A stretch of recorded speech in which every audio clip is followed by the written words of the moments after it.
श्री दुर्गाय नमः। आप सभी को नवरात्रि की हार्दिक शुभकामनाएं।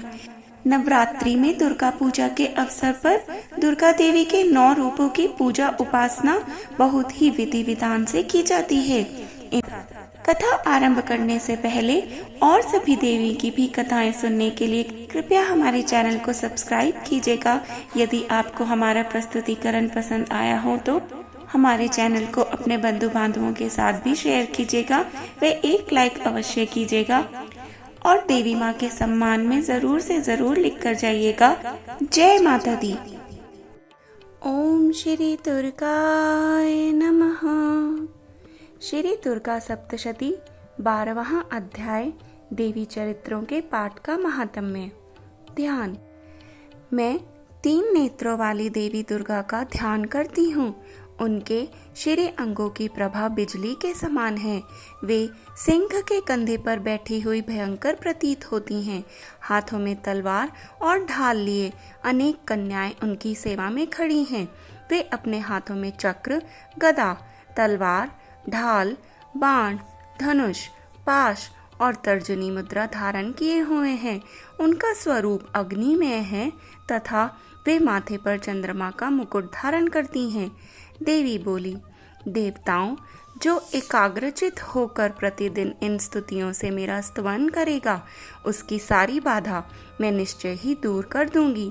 जो मधुकैटभ का नाश, महिषासुर का वध तथा शुंभ निशुंभ के संहार के प्रसंग का पाठ करेंगे तथा अष्टमी, चतुर्दशी और नवमी को भी जो एकाग्रचित होकर भक्ति पूर्वक मेरे उत्तम महात्म्य का श्रवण करेंगे, उन्हें कोई पाप नहीं छू सकेगा। उन पर पाप जनित आपत्तियां भी नहीं आएंगी। उनके घर में कभी दरिद्रता नहीं होगी तथा उनको कभी प्रेमी जनों के विछोह का कष्ट भी नहीं भोगना पड़ेगा। इतना ही नहीं, उन्हें शत्रु से, लुटेरों से, राजा से, शस्त्र से, अग्नि से तथा जल की राशि से भी कभी भय नहीं होगा। इसलिए सबको एकाग्रचित होकर भक्ति पूर्वक मेरे इस महात्म्य को सदा पढ़ना और सुनना चाहिए। यह परम कल्याणकारक है। मेरा महात्म्य महामारी जनित समस्त उपद्रवों तथा आध्यात्मिक आदि तीनों प्रकार के उत्पातों को शांत करने वाला है। मेरे जिस मंदिर में प्रतिदिन विधि पूर्वक मेरे इस महात्म्य का पाठ किया जाता है, उस स्थान को मैं कभी नहीं छोड़ती। वह सदा ही मेरा सन्निधान बना रहता है। बलिदान, पूजा, होम तथा महोत्सव के अवसरों पर मेरे इस चरित्र का पूरा पूरा पाठ और श्रवण करना चाहिए। ऐसा करने पर मनुष्य विधि को जानकर या बिना जाने भी मेरे लिए जो बलि, पूजा या होम आदि करेगा, उसे मैं बड़ी प्रसन्नता के साथ ग्रहण करूंगी। शरद काल में जो वार्षिक महापूजा की जाती है, उस अवसर पर जो मेरे इस महात्म्य को भक्ति पूर्वक सुनेगा, वह मनुष्य मेरे प्रसाद से सब बाधाओं से मुक्त तथा धन धान्य एवं पुत्र से संपन्न होगा। इसमें तनिक भी संदेह नहीं है। मेरे इस महात्म्य, मेरे प्रादुर्भाव की सुंदर कथाएं तथा युद्ध में किए हुए मेरे पराक्रम सुनने से मनुष्य निर्भय हो जाता है। मेरे महात्म्य का श्रवण करने वाले पुरुषों के शत्रु नष्ट हो जाते हैं।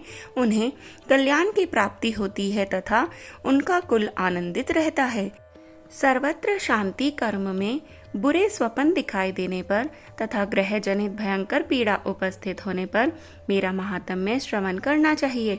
इससे सब विघ्न तथा भयंकर ग्रह पीड़ाएं शांत हो जाती हैं और मनुष्यों द्वारा देखा हुआ दुस्वप्न शुभ स्वप्न में परिवर्तित हो जाता है। बाल ग्रहों से आक्रांत हुए बालकों के लिए यह महात्म्य शांतिकारक है तथा मनुष्य के संगठन में फूट होने पर यह अच्छी प्रकार मित्रता कराने वाला होता है। यह महात्म्य समस्त दुराचारियों के बल का नाश कराने वाला है। इसके पाठ मात्र से राक्षसों, भूतों और पिशाचों का नाश हो जाता है। मेरा यह सब महात्म्य मेरे सामीप्य की प्राप्ति कराने वाला है।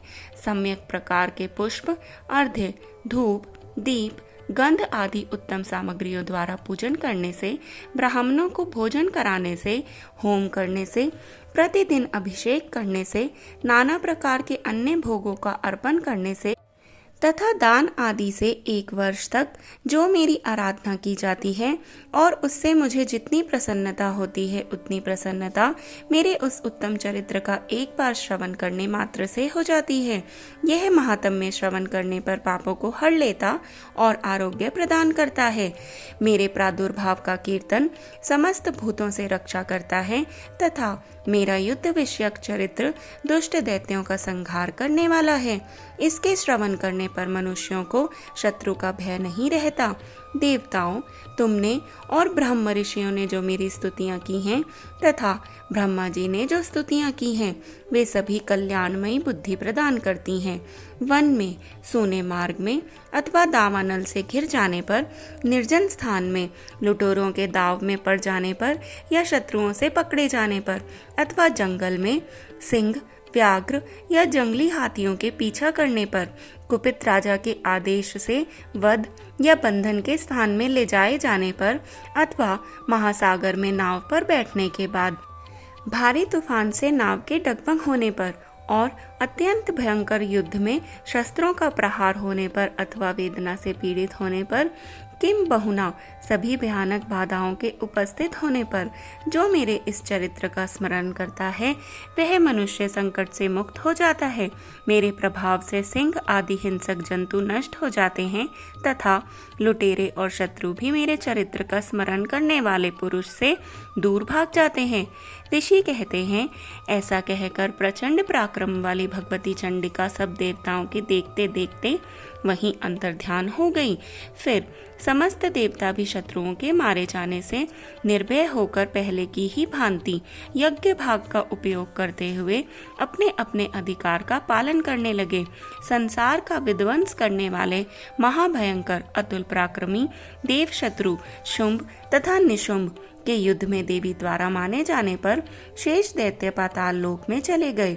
राजन, इस प्रकार भगवती अंबिका देवी नित्य होते हुए भी पुनः पुनः प्रकट होकर जगत की रक्षा करती हैं। वे ही इस विश्व को मोहित करती, वे ही जगत को जन्म देती तथा वे ही प्रार्थना करने पर संतुष्ट होकर विज्ञान एवं समृद्धि प्रदान करती हैं। हे राजन, महाप्रलय के समय महामारी का स्वरूप धारण करने वाली वे महाकाली ही इस समस्त ब्रह्मांड में व्याप्त हैं। वे ही समय समय पर महामारी होती और वे ही स्वयं अजन्मा होती हुई भी सृष्टि के रूप में प्रकट होती हैं। वे सनातनी देवी ही समय अनुसार संपूर्ण भूतों की रक्षा करती हैं। मनुष्यों के अभ्युदय के समय वे ही घर में लक्ष्मी के रूप में स्थित होकर उन्नति प्रदान करती हैं और वे ही अभाव के समय दरिद्रता बनकर विनाश का कारण होती हैं। पुष्प, धूप और गंध आदि से पूजन करके उनकी स्तुति करने पर वे धन, पुत्र, धार्मिक बुद्धि तथा उत्तम गति को प्रदान करती हैं। जय देवी माँ। इस प्रकार श्री मार्कंडेय पुराण में सावर्णिक मनवंत्र की कथा के अंतर्गत देवी महात्म्य में फल स्तुति नामक 12वां अध्याय पूरा हुआ। ओम श्री दुर्गाय नमः। श्री दुर्गा सप्तशती 13वां अध्याय सुरत और वैश्य को देवी का वरदान। ध्यान। जो उदय काल के सूर्यमंडल की सी कांति धारण करने वाली हैं, जिनकी 4 भुजाएं और 3 नेत्र हैं तथा जो अपने हाथों में पाश, अंकुश, वर एवं अभय की मुद्रा धारण किए रहती हैं, उन शिवा देवी का मैं ध्यान करती हूँ। ऋषि कहते हैं, इस प्रकार मैंने तुमसे देवी के उत्तम महात्म्य का वर्णन किया जो इस जगत को धारण करती हैं। उन देवी का ऐसा ही प्रभाव है। वे ही विद्या उत्पन्न करती हैं। भगवान विष्णु की माया स्वरूपा उन भगवती के द्वारा ही तुम, ये वैश्य तथा अन्य अन्य विवेकी जन मोहित होते हैं और आगे भी मोहित होते रहेंगे। महाराज, तुम उन्हीं परमेश्वरी की शरण में जाओ। आराधना करने पर वे ही मनुष्यों को भोग, स्वर्ग तथा मोक्ष प्रदान करती हैं।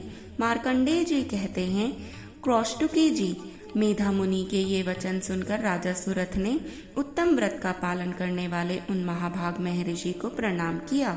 वे अत्यंत ममता और राज्यापहरण से बहुत खिन्न हो चुके थे।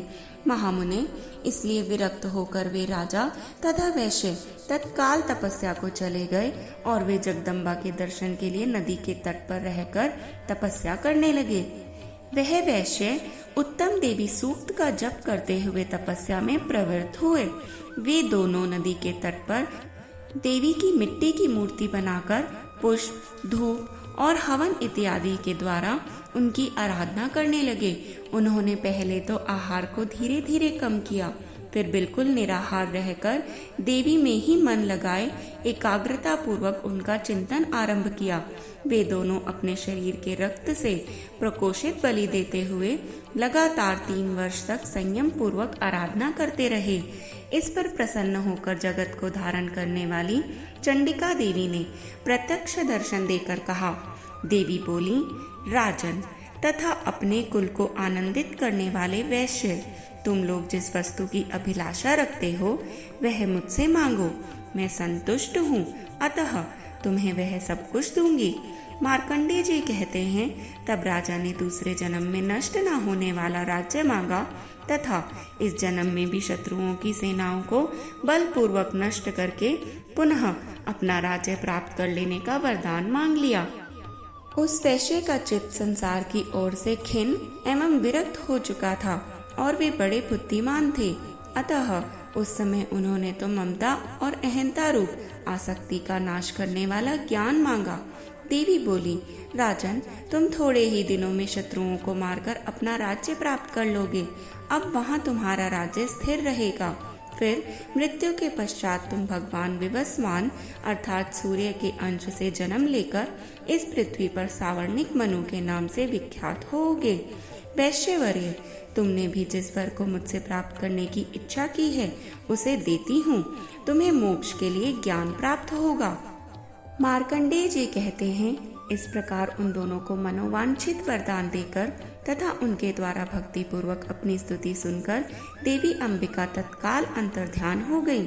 इस तरह देवी से वरदान पाकर क्षत्रियों में श्रेष्ठ सुरथ सूर्य से जन्म ले सावर्णी नामक मनु होंगे। जय देवी मैया की। इस प्रकार श्री मार्कंडेय पुराण में सावर्णिक मनमंत्र की कथा के अंतर्गत देवी महात्म्य में सुरथ और वैश्य को वरदान नामक 13वां अध्याय भी संपूर्ण हुआ।